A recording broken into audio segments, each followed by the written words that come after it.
د لسو کالو ماشوم سره د جومات امام غلط کار په زبردستۍ باندې کړی دی چې دغه ماشوم به خپل مور ته ویلی دي، مور به پلار ته ویلی دي چې د پلار به سمدستي پولیسو ته اطلاع ورکړې ده او دغه د جومات امام به ګرفتار کړی دی. راځئ مینهوالو چې دغه هغه خلک چې مدثر نوم یې دی، 10 کاله عمر دی، د هغه خبرې او د هغه د پلار خبرې تاسو سره موږ په دې ویډیو کې شریکې کړو. زموږ دا ویډیو د سره تر اخره پورې ګورئ چې تاسو ته پوره معلومات در ورسیږي.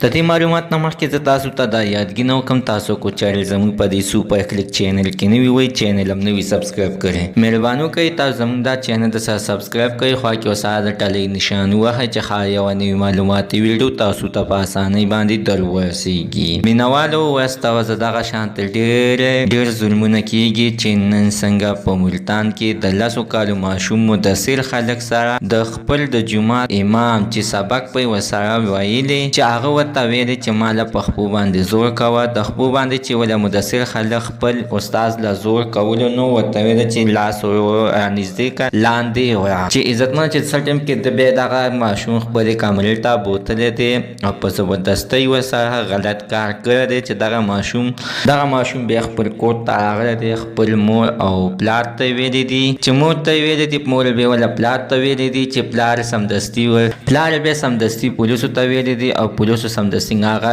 امام اوچت کړی دی. عزتمن چې دغه امام ته د اخر کمه سزا ورکړل شي. حتما تاسو خپل رایې لاندې په کامنټ کې شریکه کړئ. زموږ د عزتمن ته نن ورځې خبر د دې ځای پورې د نوي معلوماتو لپاره د ساره زموږ د سوپر کلیک چینل د ساره سبسکرایب کړئ، خوا کې ورسره د ټلۍ نشان ووهئ. ښایي یوه نوي معلوماتي ویډیو تاسو ته په اسانۍ باندې در ورسیږي.